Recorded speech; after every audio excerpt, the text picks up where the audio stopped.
네, 하루 종일 주식만 연구하는 남자 조성일. 네, 주식의 인생 건 남자 김대호 전문가입니다. 네, 안녕하세요. 네, 안녕하십니까? 네, 오늘 10월 8일 화요일인데요. 오늘 매우 큰 이슈가 있었죠.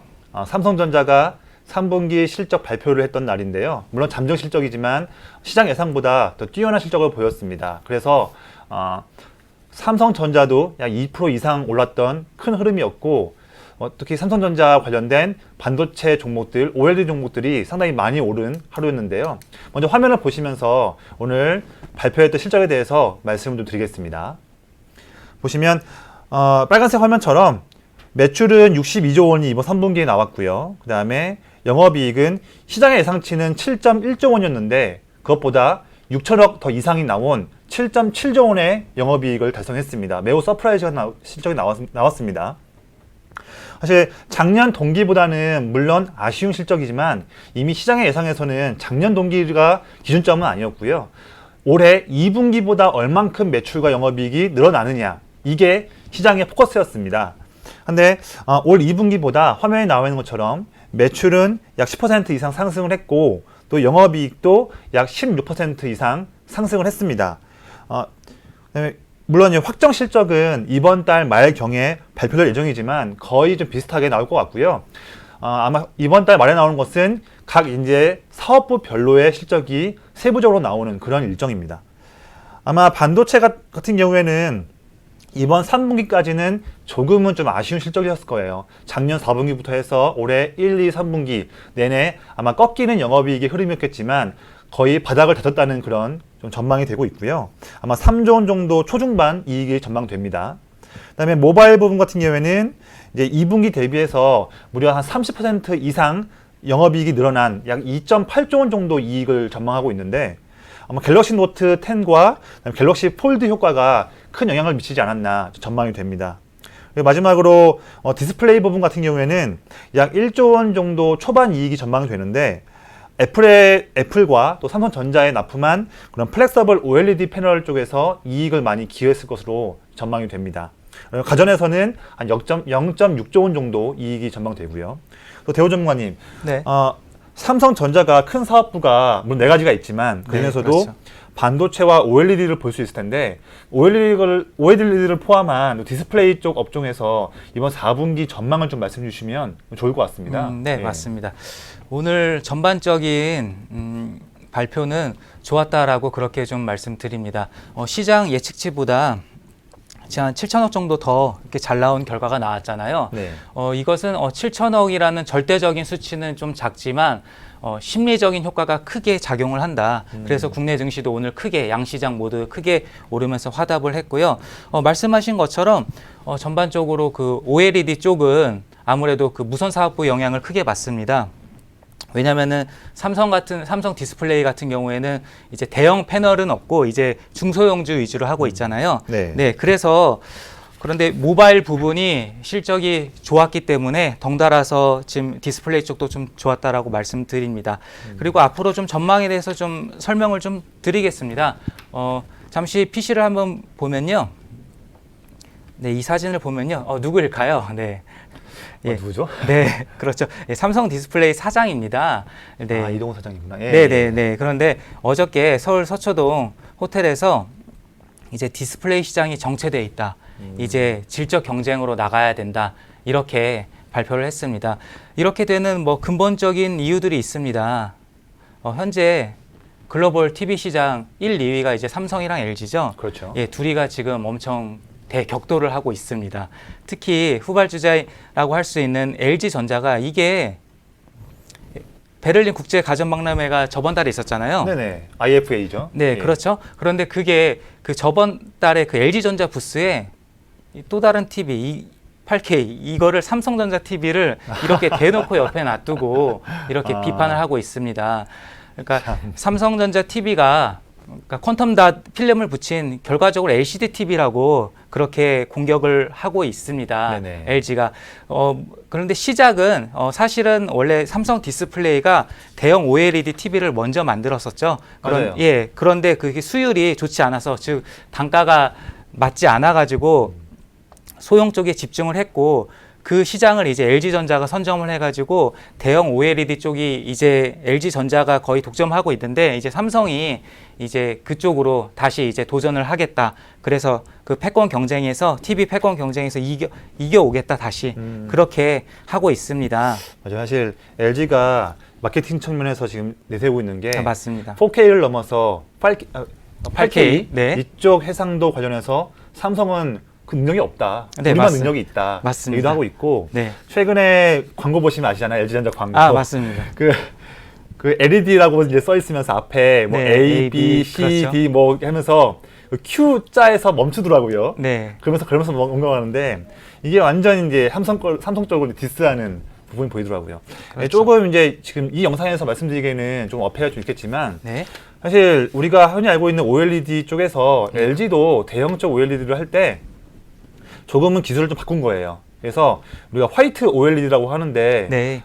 우리가 일반적으로 알고 있는 삼성이 하고 있는 중소형적 패널 사이즈의 OLED하고는 기술이 조금 다릅니다. 네. 그래서 조금 어려운 말이어서 여기서 그냥 말씀만 드릴게요. 네. 삼성 쪽에서 하고 있는 거는 이제 LTPS, TFT라고 해서 네. 트랜지스터 모듈을 이제 LTPS를 쓰는 거고요. 예. LG전자 같은 경우에는 이제 대면적을 하기 위해서 이제 옥사이드 TFT를 쓰는데 이 부분에 대해서는 혹시 관심 있는 분들 계시면 LTPS, TFT랑 그다음에 옥사이드 TFT는 한번 왜 서로가 다른 기술인지를 한번 보시면 좀 더 나은 공부를 하실 때 도움되실 것 같아요. 네. 그리고 그래서 LG전자가 화질 문제로 지금 삼성을 계속 공격을 하고 있고요. 그리고 이제 중국 LCD 기술력이 이제 빠르게 추격하면서 이제 단가 경쟁이 이제 맞지 않습니다. 네. 그렇기 때문에 이제 삼성은 뭔가 새로운 전략으로 나아갈 수밖에 없습니다. 그래서 이제 다음 주 정도에 이제 한 13조 정도 충남에 이제 대형 OLED로 진출하는 쪽으로 지금 계획을 세우고 지금 대대적인 투자가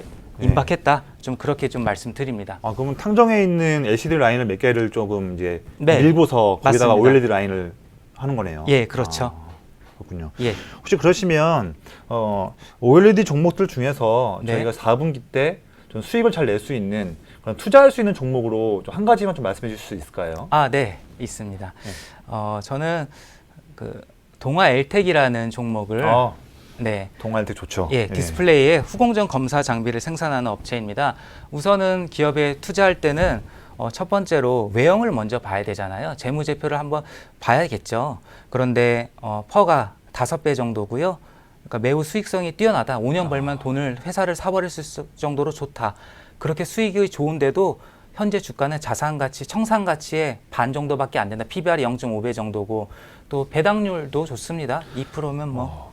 OLED 장비 종목에서 이런 밸류에이션을 갖고 있는 회사가 있었나요? 네, 지금 퍼가 4배밖에 안 되고 PBR이 0.5배밖에 안 되네요. 네, 맞습니다. 그래서 네. 매우 좀 저평가되어 있다. 사실 대형주라면 이렇게 저평가되어 있을 수가 없습니다. 시장에 관심 집중되기 때문이죠.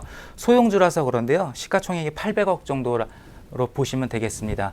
그런데 이런 시가총액 작은 종목들은 좀 투자할 때 주의할 점이 있습니다. 대주주 지분을 봐야 됩니다. 대주주 지분이 최소한 20%는 넘어야 됩니다. 네네. 높아야지만 이제 높지 않으면 주인이 없는 회사는 언제든지 횡령배임이 일어날 수가 있습니다. 투기건들에 의해서요. 이 박재규가 누구냐?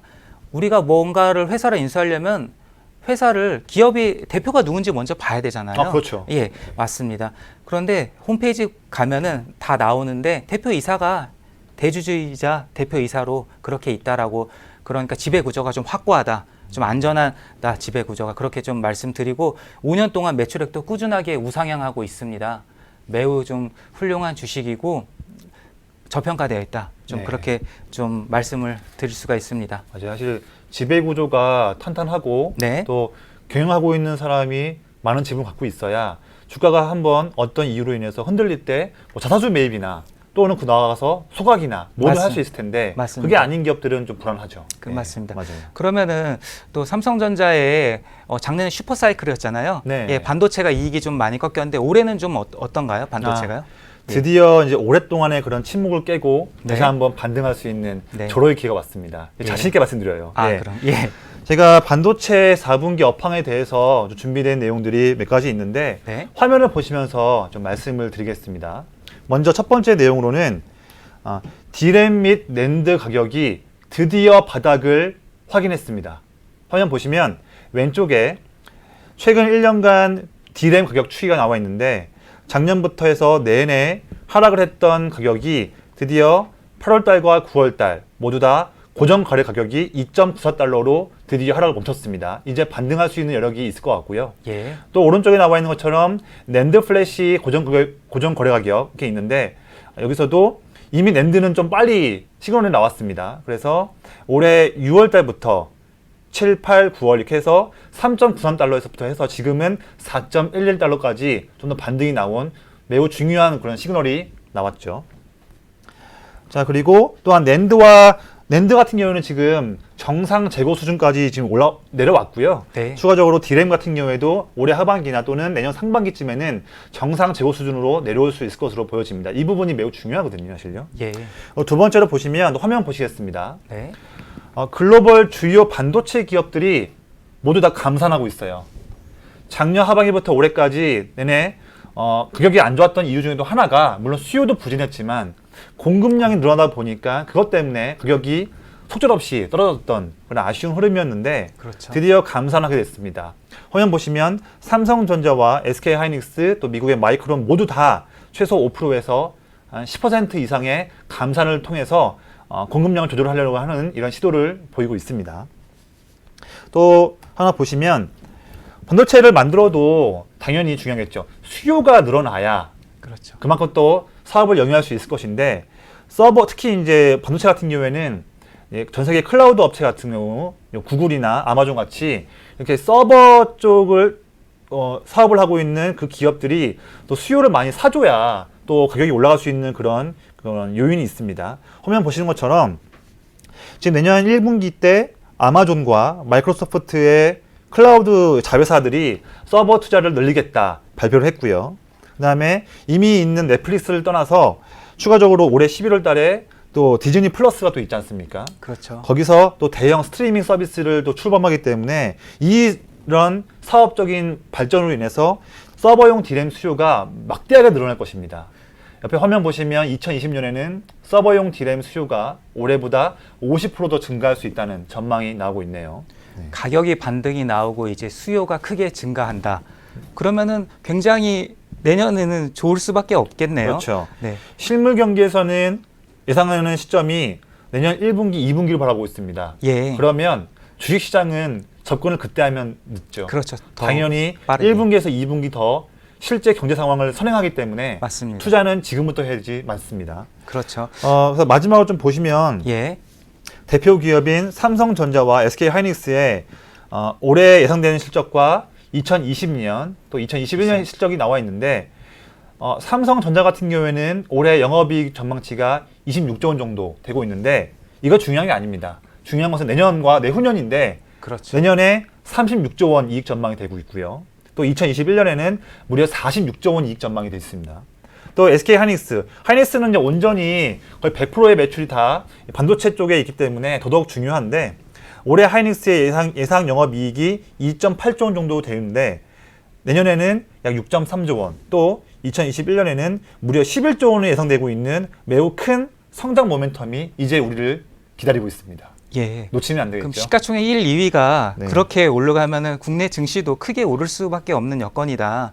그렇게 좀 되는데 그러면은 이 반도체 업황 중에서 좀 투자하기에 좋은 종목이 있다라면은 네. 좀 소개 좀 부탁드리겠습니다. 네, 사실 투자자분들께서 가장 중요한 것은 업황 좋은 거 알겠다. 네, 그렇죠. 종목 나 뭐 사야 돼? 이게 중요하지 맞습니다. 않습니까? 종목이 가장 중요해요. 예. 종목들 물론 많이 있고 물론 오늘 많이 오른 솔브레인이나 뭐 ENF 테크놀로지나 동지세미캠 같은 것도 좋겠지만 저는 오늘 좀 덜 오르면서 투자하기에도 좋고 재무제표에 대한 부분도 매우 매력 있는 종목 한 가지를 가져왔습니다. 차트 한번 보시면 화면 먼저 보실게요. 예. 네. 테스라라는 종목이 있습니다. 매매하신 테스라요. 분들은 많이 좀 익숙한 종목인데 반도체 후공정의 핵심인 테스트 서비스 아웃소싱하는 기업입니다. 반도체 대부분의 공정에 대응 가능한 테스트 장비를 보유하고 있고요. 반도체 D램과 낸드뿐만 아니라 시스템 반도체 쪽에서도 성장하면서 함께 주가가 크게 올라갈 수 있는 그런 모멘텀을 가지고 있는 기업입니다. 매출액이 작년 대비해서 약 53% 더 늘어날 전망이고 영업이익도 작년 대비해서 올해 46% 성장할 전망이면서 영업이익률이 올 3분기 때 약 29% 그리고 자기자본 이익률이죠. ROE가 무려 이번 3분기 때 약 21%. 매우 뛰어난 기업입니다. 영업이익률과 ROE가 둘 다 20% 이상 된다는 기업은 대단하네요. 거의 예. 흔히 보기 어려운 기업이거든요. 예, 맞습니다. 제조업에서 이 정도의 재무제표를 찍어주는 기업이면 매우 정말 안심이 되죠. 아, 그렇죠. 예. 차트 한번 볼게요. 예. 테스나 종목인데 오늘 지금 마감된 현황에서의 일봉 차트입니다. 네. 지금 오늘 이렇게 마감이 됐는데 최근에 한 42,000원, 46,000원 이 정도 밴드에서 좀 횡보하고 있던 모습이었는데 이 사이에 외국인과 기관도 조금씩 물량을 늘려가고 있는 모습입니다. 그래서 이번에 상승을 해서 46,000원 정도의 라인에 있는 이 검은색 박스권 라인만 뚫어준다 한다면 사실상 위에 물론 올해 6월달 고점이 56,000원대 라인이 물론 있긴 있지만 사실 이 정도 라인에서는 매물대가 많지는 않는 부분을 볼 수 있습니다. 그래서 지금 이 정도 46,000원 정도 이하 밴드에서는 충분히 접근할 수 있는 그런 가격대 라인이다 라고 보고 있습니다. 예. 예. 그래서 오늘 저희가 이렇게 말씀을 드렸는데 최근 시장에 좀 많은 소음으로 인해서 업종별 순환매가 매우 빠릅니다. 단기 매매로 그래서 시장에 접근하시는 분들이 많이 계신데요. 단순히 오늘 오른다고 해서 종목에 접근하시면 갑자기 내일부터 그냥 속절없이 물려버리는 케이스도 많이 발생을 하는 요즘 시장이더라고요. 그래서 단기 매매하시면서 매일마다 마음 고생하시기보다는 저희가 이 방송에서 설명드리는 성장하는 업종과 종목에 관심 가지시기를 바랍니다. 그래서 좀 편안한 마음으로 이번 4분기 때 투자하셔가지고 올 겨울에는 정말 그간의 실수를 또 손해를 만회할 수 있는 좋은 성과를 내시기를 바라겠습니다. 제가 준비한 내용들 오늘 이것으로 마감하겠습니다. 네, 감사합니다. 네, 감사합니다.